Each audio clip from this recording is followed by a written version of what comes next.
Bonjour à tous, bonjour chers auditeurs et chers internautes de RCF Saint-Étienne. Nous sommes aujourd'hui à la Chartreuse de Sainte-Croix-en-Jarret.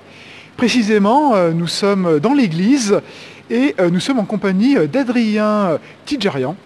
J'ai bien prononcé votre nom? Très bien, bonjour. Bonjour. Et nous sommes donc devant la crèche provençale, la traditionnelle crèche annuelle que vous faites avec votre association. Alors vous allez nous en parler. Simplement ce qu'on peut dire en guise de préambule, c'est que cette année, cette crèche a pour thème les bergers. Donc chaque année, il faut savoir qu'elle est constituée de façon différente. Vous m'avez expliqué tout à l'heure que vous faisiez une décoration, une mise en place des éléments différentes pour pouvoir ne pas vous répéter, pouvoir proposer quelque chose d'original, d'atypique à chaque fois. Et alors cette année, quel a été, je dirais, le fil conducteur et du moins la base de départ pour cette crèche 2016 ? Alors le cru 2016 a été basé sous le thème des bergers, en collaboration avec l'église de Génilac, qui est basée sur la même paroisse que nous. Voilà, donc nous avons fait un petit jeu d'énigmes afin que les enfants puissent trouver le personnage commun aux deux crèches. Alors cette crèche est monumentale, c'est la plus grande crèche de la Loire, sans problème bien sûr, sans doute l'une des plus importantes également de la région Rhône-Alpes. Combien d'heures de travail avez-vous comptabilisé cette année pour la mettre en place ? Alors vous dire exactement le nombre d'heures, je serais menteur, mais il faut compter à peu près 1 mois et demi de montage. Et une année, nous étions amusés à compter les heures et on était arrivé à 300 heures de travail. Heureusement, vous n'êtes pas seul. Il y a une association et de nombreux bénévoles qui en font partie, qui vous aident à différents niveaux. Parlez-moi un petit peu donc de cette association maintenant. Depuis combien de temps existe-t-elle et comment fonctionne-t-elle ? Alors, pour situer le contexte, la crèche de l'église, je m'en occupe depuis l'âge de mes 16 ans, donc en 2004. Nous avons créé une association en 2011 afin de pouvoir gérer les bénévoles, afin qu'il y ait des bénévoles qui puissent aider. Voilà, nous sommes une quarantaine à gérer la crèche aujourd'hui et une petite dizaine à monter la crèche. Quel est le profil de ces bénévoles ? Il y a des gens de tous âges, de tous horizons ? Alors, il y a beaucoup de personnes retraitées qui viennent donner de leur temps pour tenir les permanences, mais il y a aussi des jeunes et la relève est assurée. C'est une bonne chose. Alors, venons-en un petit peu plus au fait de cette crèche provençale 2016, ici à Sainte-Croix-en-Jarret. Est-ce qu'on peut faire une petite visite guidée pour nos internautes ? Par quoi pourrait-on commencer tout d'abord ? Donc ce qu'il faut dire, c'est qu'il y a donc une petite bande sonore qui fonctionne avec la crèche, avec une histoire qui chaque année est différente, chaque année avec un texte que vous mettez au point, avec une bande sonore, des bruitages également, c'est ça ? C'est ce que vous m'avez dit tout à l'heure. Quelles sont les particularités cette année, ou du moins il y a des santons de différentes tailles déjà, moi c'est ce que je remarque, et également des santons qui sont animés et d'autres qui sont statiques. Tout à fait. Donc je vais vous expliquer. Nous avons un fond de santon ancien qui date probablement de 1830-1850.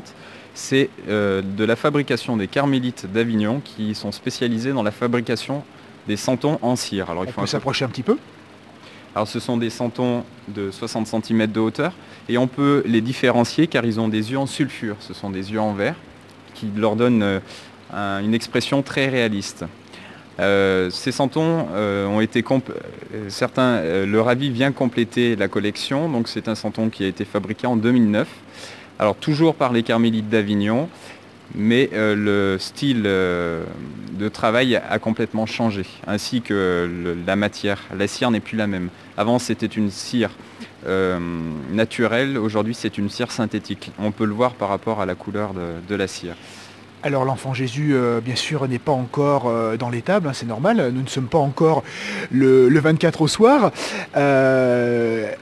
La crèche peut se visiter donc tous les jours, notamment à Noël. On peut venir dimanche ? Oui, le jour de Noël c'est ouvert, c'est un jour très important. C'est normal que la crèche soit ouverte aussi, donc tous les jours pendant les vacances scolaires. Et puis ensuite, après les week-ends, samedi et dimanche, de 14h à 17h. De 14h à 17h. Voilà. Nous allons donc un petit peu maintenant nous déplacer un peu plus haut pour voir cette fois-ci, je dirais, les hauteurs du village provençal. Nous apercevons un magnifique moulin à vent que n'aurait pas renié sans doute Alphonse Daudet. Une très très jolie roue également à aube. Nous voyons là sur un petit pont qui enjambe la rivière également des moutons, un troupeau et son berger, un meunier avec son âne. Qu'est-ce qu'il y a encore? On voit des lavandières là, c'est ça? Oui, alors ce Adrien sont des lavandières que j'ai fabriquées en 2011 qui sont en train de laver le linge. Voilà. Vous avez Sur aussi la droite, le là. pêcheur qui est en train de pêcher les poissons Eh oui, à la évidemment. rivière. Si on monte plus haut dans le village, vous retrouvez les métiers, les anciens métiers, donc métiers plutôt du 19e siècle. On retrouve le rémouleur, celui qui affûte les couteaux, Les couteaux. la fileuse, le vannier, le boulanger qui enfourne son pain. Vous retrouvez aussi la vieille qui remonte l'eau du puits. Et tout ceci est surplombé par le Mont Ventoux, le géant de Provence. Ah ben qui oui, est au fond. évidemment. Que connaissent bien les cyclistes du Tour de France, entre autres. Alors là, vous avez recréé donc des cyprès. Ce sont des vraies branches de cyprès? Ce sont des vraies branches de Ah oui. cyprès, tout à fait. Donc c'est un ami du Vaucluse qui a des terrains en friche et ces cyprès poussent de façon tout à fait anarchique dans le terrain, donc il peut les couper à tout moment. Voilà, ce sont Et dites-moi, là, les magnifiques tuiles que l'on voit également, ce sont des vraies tuiles de Provence? Non, alors ça, ce sont des tuiles fabriquées par mes soins, donc qui sont cuites au four à 980 degrés. Ah oui, d'accord. Donc à l'échelle, enfin, je veux dire, de façon réduite pour pouvoir s'intégrer dans le décor, hein. Ce sont des tuiles qui ont été faites sur mesure, en fait. Tout à fait, c'est justement le but, c'est bien veiller à l'échelle de tous les éléments qu'on incorpore dans la crèche pour que ce soit le plus réaliste possible. Et entre autres les tuiles. C'est l'une des problématiques, justement, j'imagine, de pouvoir s'astreindre à ce cahier des charges particulier quand même, chaque année. C'est problématique, mais en même temps, ça fait partie du défi. Voilà. Donc c'est normal que tout soit à l'échelle, voilà, qu'il y ait une certaine perspective. Vous mettez les grands santons à l'avant, les petits à l'arrière. Voilà, c'est dans la logique des choses. Quand vous voyez un paysage, plus vous allez loin, plus c'est petit, plus vous êtes devant, plus c'est grand.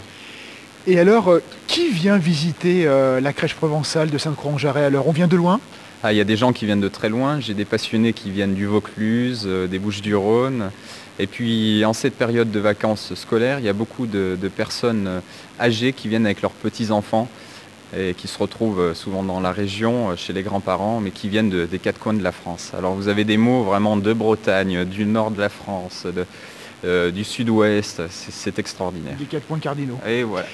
Alors je vous propose maintenant, Adrien, d'évoquer un petit peu la symbolique et la tradition, l'histoire un petit peu des santons et des crèches. Qu'est-ce qu'on peut en dire? Au départ, je crois, les santons, ça vient d'Italie, ça vient de la région de Naples, hein, c'est ça? Oui, voilà, donc au tout départ, c'est Saint François d'Assise qui a initié de faire représenter la Sainte Famille, voilà, pour faire en quelque sorte une catéchèse. Puis ensuite, ce sont les Italiens qui ont décidé de faire des figurines d'assez grande taille. C'est arrivé avant la Révolution en France, voilà, par des artisans italiens. Les Provençaux se sont appropriés le savoir-faire italien en utilisant plutôt de l'argile plutôt que du carton-pâte, qui était plutôt utilisé en Italie. Et au moment de la Révolution, quand les églises ont été fermées, on a voulu faire ce qu'on appelle la chapelle à la maison, c'est-à-dire que l'église étant fermée, on ne pouvait pas avoir de crèche dans les églises. Donc ce sont les habitants et les centeniers qui ont décidé de réduire la taille des santons. Et on a vu arriver des petits santons pour mettre chez soi. D'accord. Alors vous-même, vous êtes un tout jeune centenier, hein. Vous vous êtes installé à votre compte très récemment. Vous avez été formé par un maître centenier, on peut sans doute l'appeler comme ça, hein, un monsieur qui habite la région d'Arles, qui a 77 ans. Et c'est quand même très particulier parce que donc, vous n'êtes que 2 dans la Loire, vous m'avez dit. En Rhône-Alpes, il y a à peu près une vingtaine de centeniers. Une vingtaine de centeniers, exactement. C'est ça. Quel plaisir trouvez-vous au quotidien dans votre activité, dans votre métier? Alors, le plaisir de façonner la terre. Et si je peux me permettre, je vais vous dire une citation de Frédéric Mistral qui disait « L'argile est aux mains du centenier ce que l'homme est aux mains de Dieu ». C'est-à-dire que finalement, Dieu nous façonne Et un centenier façonne aussi son argile. Et ça, je trouve ça très très très beau. Alors c'est une passion avant tout, mais il y a aussi une partie de foi, voilà, à l'intérieur. Pour moi, c'est vivre de sa passion toute l'année et en plus ancré dans la foi, c'est extraordinaire. C'est votre cadeau, votre offrande en quelque sorte que vous faites aux autres et que vous partagez, vous souhaitez partager pendant le temps de la nativité en fait. Exactement. Si je comprends bien. Voilà. Bon. Eh bien écoutez, je crois qu'on arrive un petit peu au terme de notre reportage. J'espère que vous aurez appris beaucoup de choses. Venez donc jusqu'ici, jusqu'à Sainte-Croix-en-Jarret. C'est pas très loin de Rive-de-Gier. On est ici donc pas très loin de Rive-de-Gier, de Saint-Chamond. La crèche est ouverte donc, comme Adrien nous l'a dit, jusqu'au 15 janvier, 14-17 heures. Elle est ouverte dimanche 25 décembre, le jour de Noël. Et le 1er janvier également. Donc venez la visiter parce que c'est vrai que vous ne serez pas déçus, vous allez apprendre beaucoup de choses et passer vraiment un moment merveilleux. Vous allez vous évader et un petit peu retrouver toute la magie de Noël, de la nativité et puis un petit peu la chaleur de la Provence. Merci à vous, merci aussi à toute l'équipe d'RCF pour tout le beau travail que vous faites au nom de toute l'équipe. Et passez de bonnes fêtes. Bonne fête à tous, très joyeux Noël et puis à 2017.